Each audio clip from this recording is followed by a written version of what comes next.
Très chers amis, bonjour. Alors, la paracha de cette semaine, c'est la paracha de Shemot. On va commencer justement le Sefer Shemot, avec de très très belles parachutes justement sur toute la galoute et la Géoula du peuple juif.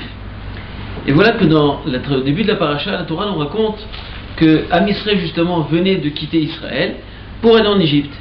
Et vous savez que le décret en Égypte devait durer pendant 400 ans.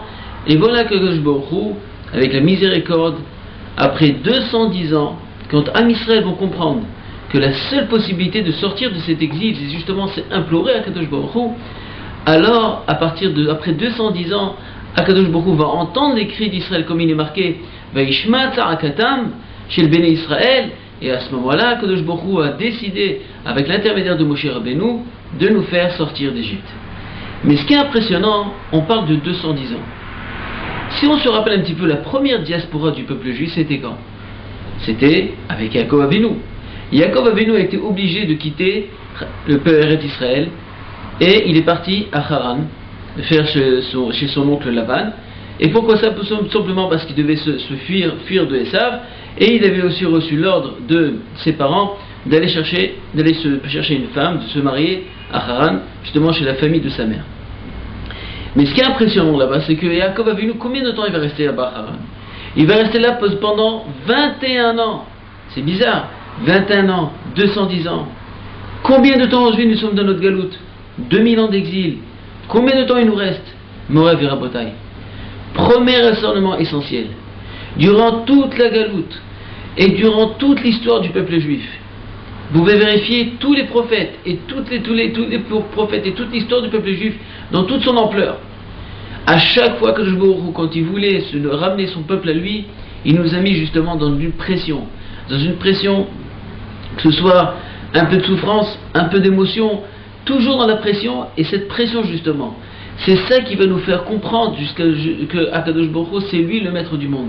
Et ce que Hachem il attend de nous. Parce qu'à chaque fois qu'on est arrivé au pied du mur et qu'on a imploré Akadosh Baruch Hu était là. Il n'y a pas une seule fois où un juif a imploré Akadosh Baruch Hu de n'importe quelle circonstance de sa vie et Akadosh Baruch Hu n'a pas répondu.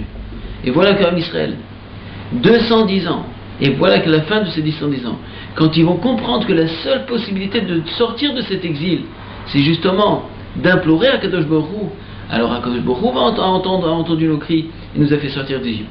Morav et Rabotai. Regardons un petit peu toute l'évolution de ces dernières années.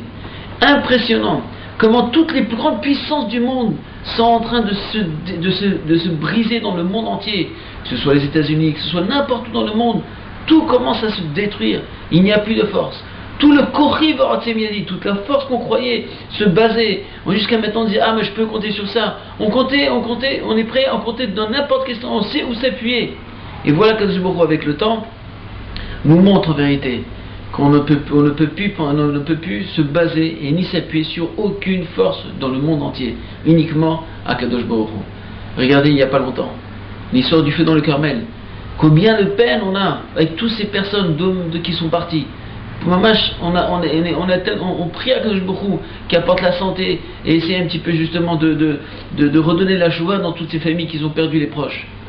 Mais Rabotai, sauf, on a tous vécu un événement incroyable, que pendant toutes ces journées, comment on a vu comment tous les avions du monde sont venus éteindre le feu. Ils n'ont pas réussi jusqu'à la fin, où ils les ont réussi. Akadosh Baruch Hu, qu'est-ce qu'il a fait? Il a apporté la pluie de façon miraculeuse. Akadosh Baruch Hu aurait pu apporter la pluie bien avant et finir avec cette histoire de feu. Non. Et si, moi je vous assure que si on avait imploré Akadosh Baruch Hu, Akadosh Baruch Hu aurait répondu, et il y aurait un grand qui touche Hachem, la pluie serait venue juste à temps. Mais on n'a pas encore choisi ça. Mais Besrat Hachem, c'est ce qu'il nous reste à faire.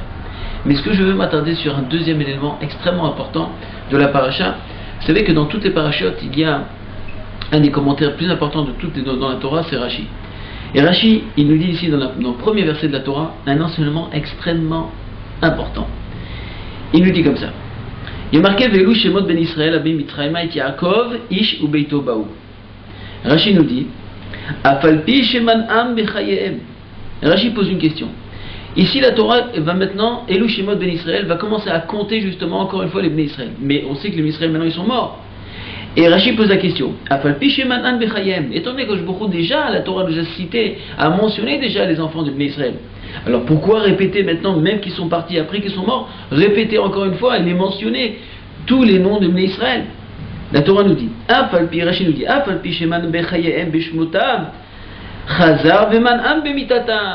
pourquoi justement il les a renommés, il les a racontés, il les a encore une fois comptés de nouveau. Pourquoi ça?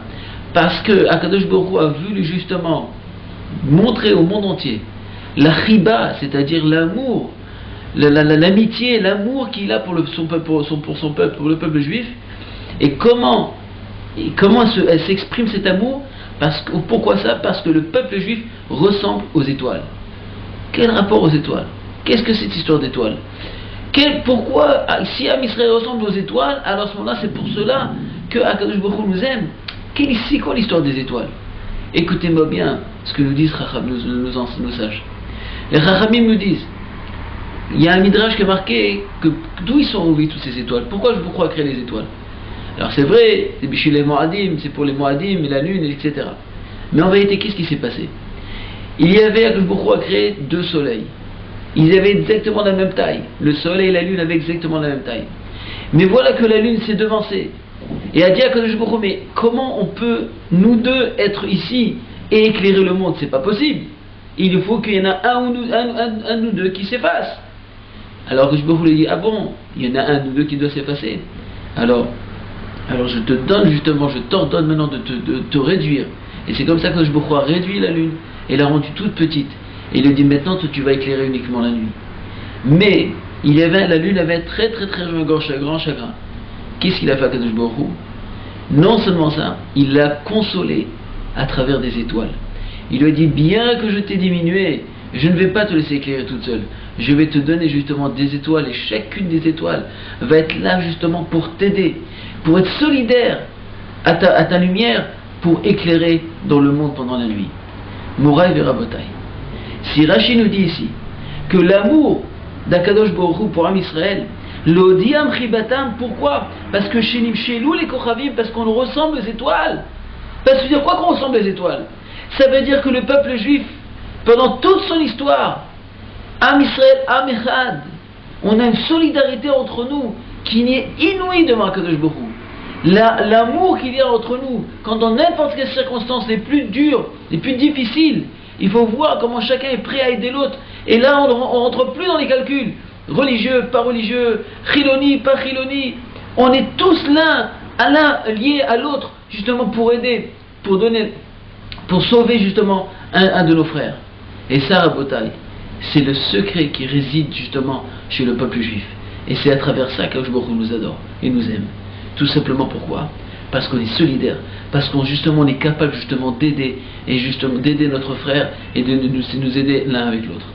Alors Bezrat Hashem Yitbarach, si on veut vraiment réussir à avoir cette Géoula Shelema, cette paix, et que le Mashiach vient très prochainement, Moraï Verabotai, deux choses importantes.